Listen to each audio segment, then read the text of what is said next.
Yeah, good. So the key thing on that then is the process and not focusing in on the actual person you are, and looking at what actually you're arguing about, not the Yeah. person.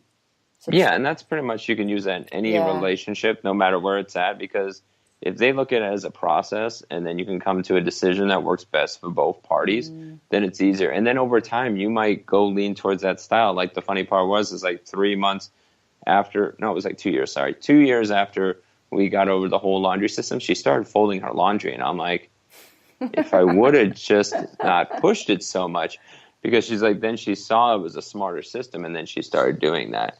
And it's going to go in ebbs and flows. The funny part was, is I started adopting the pile system, and I'm like, now we're going to folding. What? Like, it's Excellent. like, yeah. Yeah. So it's both going over and coming together, and both compromising, both submitting, both coming to the unification of what the marriage is about, and not just about oneself, because oneself was selfishness, and that destroys. Yeah. That's a great one to take on. So listeners, really see what happens. Try it. I mean, that's what you've got to do, isn't it, Daniel? You've got to do it. You've just got to do it, and that's really teaching by behaviour. So that's not telling people what to do, but more by behaviour, isn't it? Yeah, and that's the most important thing, because the behaviors are easy to go over and fix, because we are motives, we're values, and personality style, which is behavior, which makes an individual person. So the motives and values take decades to learn in your marriage. Oh, this is the reason why you go do the things you do. But the observable behavior is something that everybody's wired and does universally the same. It's just displayed differently in each marriage. And those things you can observe and say, hey, you tend to be very cautious. And then you can adjust to the cautious and actually appreciate the cautious behavior. And those are easier to adapt to. The motives and values you can finally start working through and see if those are good motives and values, when you can learn to adapt and adjust to the personality style and the behaviors of your spouse. Makes absolute sense when you put it like that. Brilliant. Thank you, Daniel. So, how can we discover our spouse's secret fuel that they crave each day? Yeah, that's a few I can share with, and then the rest of it would have to go through consultation, because it gets in depth. But Sure. so going back to those two questions, how you go over and answer is outgoing and reserved versus task and people. So if you resonate and you're outgoing and task oriented, that's the dominant style. The dominant style, you can think of any religious or political person that's dominant, direct, demanding, decisive, determined, and a doer. They also can be a tad defiant. So whoever you want to think of, because I don't want to ruffle feathers, so you think it in your mind, it's yours. And but in that regard, when you think of that person, their secret fuel for them to thrive every day, or to be dying every day, is getting results. When they're getting results, they're thriving. When they're not getting results, they're dying. Because then if they're not getting those results, you see they'll get physically and verbally hostile. So when you start seeing someone getting physically and verbally hostile, there's some result fuel that is missing from their day, from the person, from the situation, from the task at hand. That's for them. The more outgoing and people-oriented style, the inspiring style, they're inspiring, they're influencing, they're inducing, they're interested in people. They can be a tad illogical. Like, they'll get told one thing and do another, or they'll get asked to do a task and they'll do it some weird way that doesn't make sense. And they're like, that doesn't make sense. They'll go towards that way. Like, I got sent to buy hot dog buns for my dad. I came back with noodles. He's like, I sent you for hot dog buns. And I'm like, I said, Dad, I got half your meal already. I'll go get the other half and get back to the store. And he's like, shut up and get back to the store. Okay.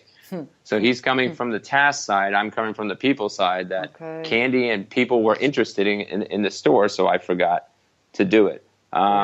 So those people, their secret fuel is having fun. If they're having fun, they're thriving, they're having a great day. Like for me, doing these interviews, going on TV shows, helping relationships, it gives me the fun.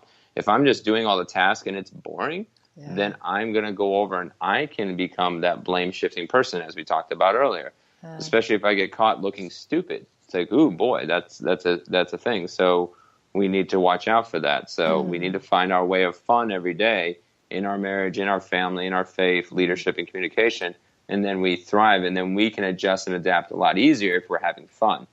That is so sorry. I just wanted to say that you've just got me to a T there. That is absolutely where I'm coming from. I love being with people and doing these interviews and with my business, but then I got faced with, the practicalities and the technology side of it, because I'm putting my business online now, and I get really deflated with that. So, that's absolutely me to a T. Wow, thank you. Yeah, we can always get more in depth later if you want to. The reserved and people-oriented style, and this is for anybody that's on the show that wants this offer. The reserved and people-oriented style, they're sweet, they're sensitive, they're supportive, they're stable, they're status quo. Their caution word is they can be tad of a sucker because they'll say yes to everything, even though they want to say a no because they want to keep the peace. And for them, their secret fuel is actually peace and harmony. If they're getting peace and harmony, they're thriving at work, thriving in marriage, thriving as a mom, thriving as a dad, whatever role they're going around filling. If they're not getting peace and harmony, they're the ones that will typically go over and just shut down. They'll just watch Netflix all day. They'll go to sleep, literally, if they're in conflict. If they can't resolve the conflict and it becomes conflictual and their peace and harmony get messed up, they just totally shut down. And they will just do that. So I've had that with my wife in some scenarios. Like, if I push a conflict too far, she would close the door. She would say she's done. She'd go to sleep. And it'd be like, that's it. And it wouldn't deal. And if I push too far, if you even go further than that, because some people do, they can go the exact opposite style, and they can get physically or verbally hostile, and then they'll shoot off the hip. So definitely, if they're at that point, it's already a teapot already steaming. You don't need to go push anymore. But you still need to visit back those things. So each style has their pressuring points that, like, hey, you start seeing it, but you don't want to push it more because then they'll go the opposite style, and that's when it gets really heyday. So that's them. So peace and harmony, thriving, not peace and harmony, dying, and they need that as key. The last style is the reserve and task-oriented. So this is the cautious, the calculating, the competent, the very conscientious style. They can be, their caution word, a tad cold. So when I say cold, I mean you don't see their emotions on their face, in their nonverbals and whatnot. They could love a hot dog, they could love you, and they could go love soccer, and they would say it, but you wouldn't see it in their face. So so their words are key. You don't listen for their body language. So for them, again, their secret fuel is quality answers, excellence, and value. When they're getting those three things, they're thriving. When they're not getting those three things, they're dying. And if they get put on the spot and it gets started getting really hazardous, they're going to go over and get very critical very, very quick in an argument. So they could be 90% right, but the tone becomes off horrible, and they can go over and destroy you. And at the end of the day, you're like, I hated the tone, but they were right. And they could go over and just emotionally just rip your heart out. And they know how to do it so to a key, but they don't realize it until after they get out, because they felt, I'm not getting my quality answers, my excellence, and my value, and they're stomping on my air hose. Boom, slam ya. So we all have styles that are positive and or negative depending on getting pushed. So, and we would just call that a weakness as overall. So when a strength gets pushed over, it's a weakness. So that's just key to watch when they're having a bad day. They might get critical. They might go over and get snappy, and you'd be like, and then get back to be like, what was missing in your day? What was so stressful? And then if you can try to bring some of those things back, then they can come back at ease as much as possible. So those are the secret fuels and some secret ways to go over and to start working the process out when you get into conflict. Very interesting. Very interesting. So I hope you listeners have actually got pen and paper there and made a note of those, because they just make sense as well, don't they, Daniel? When you can take a step back and really watch, because most of us wouldn't know that really off the top of their head, would they? No, and that's why we go over and teach it. And that's one of the unique things out of all the behavioral styles in that particular regard that I've studied, is that's why I like the DISC model of human behavior, because it points it out from a behavior style of view, and it gives very simplistic ways to go over and explain it. It doesn't get over geeky. You can use Myers-Briggs type indicator. You can use the colors and flags and any other model you want to use. But for us, we believe the disc model goes in there because we can come there from the secular and come from the spiritual side, and we can relate it to biblical lessons. We can relate it to just leadership stuff. So we can stretch narrow and deep with just this model in itself. And that's nice. where our book actually came from, is that structure too. So nice. Very nice. Thank you for that. So how can we have a legacy in our marriage? How can we do that? A legacy in our marriage is you first need to go start looking at marriage not as a contract but as a covenant. I think our world in the past 2 generations with the women's movement and then the double working at home and everything else, I'm not saying they're good or bad. It's just some of these movements have happened, and because of that, we've looked at our marriages as almost like a career broadening growth, or okay, we'll just go focus on the kids or focus on that. So the first thing that comes at mind is that we need to focus on our marriages on top. At Learn and Live, we do God, marriage, family, and then leadership and communication. And then we believe faith is structured through all that.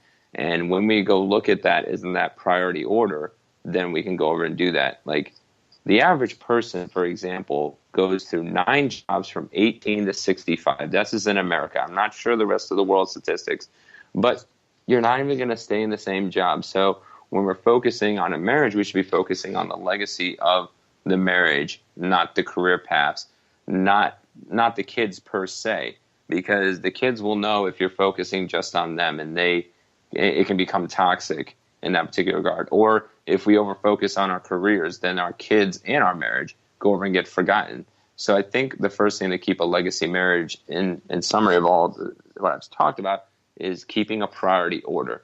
Keep God in top in your life, then go over in marriage is right below it, then go over into leadership, into the family, and then leadership, and then your communication, and have faith surrounding that through and through. Because when you do that, you're thriving because you're putting the right structure in the right order. Because, for example, if you left God last on the table and you work 7 days a week, guess what? Eventually, over time, you can do it, but you'll blow out. Even my pastor did that. After 10 years of doing ministry, he put ministry over God, and he blew out his adrenal gland and almost took himself out. And we even have that in life sometimes. When we're pushing too hard, too fast, we tend to crap out. There's no better word I can think of. So we need to put a priority order in our marriage, and I think in that particular order, when we do, that's the first thing for legacy. The second thing to get into the legacy of the marriage is, now if you have God and marriage and everything in priority order, for the marriage, you need to go over and focus on those regular date nights, going over and getting to know your spouse, getting your doctorate degree in your spouse, learning how to go fight well. And we talk about this all throughout our book, and going over and keeping a happiness scale on a regular basis, and getting those regular vacations and time with the family in those particular regards. Like each times you should be doing that on a regular basis. Even today with like the long day for myself, I went to church, time with the kids, walked this morning, then I took a small break in between, and then I went over to get marshmallows and do a fire thing tonight. I'm leaving tomorrow to go on a business trip, but we're going to do marshmallows for about an hour, and then they go to bed, and then I'll get time with my wife in the evening and in the morning before I head out. So trying to keep that balance. So I'm always keeping those priorities in those orders, even no matter how much your day is. So that would be, I think, key, is to follow those priority orders, do the routines that go over and keep you thriving, and then start looking through your checklist and say, what's thriving and what's not? What do I need to start? What do I need to stop? What do I need to continue? And if you do that inventory on a regular basis, that's really good. And a great book that I learned 10 or 15 years ago, which I recommend everybody to read, I don't care if you're Christian or not, is The Tyranny of Urgent by Charles Hummel. And it's only 15 pages. It's only $2 on Amazon, paper and electronic. And it basically goes over and shows you, stop focusing on the urgent, focus on what's important. If you focus on what's important, which is focusing on your calling in this particular order, God, marriage, family, leadership, communication, and you focus on the priorities, then you'll be going over and thriving. Like, there's no point of like for example, if all my kids were into sports, I'm not going to go to 18 versions of sporting events if it's not providing legacy. If I can look at it and say 5, 10, 15, 20 years from now, 80 years from now, this is going to produce legacy and fruit in my family, then it's worthwhile to do. If it's just like, we just need to keep busy and they just want to go into sports,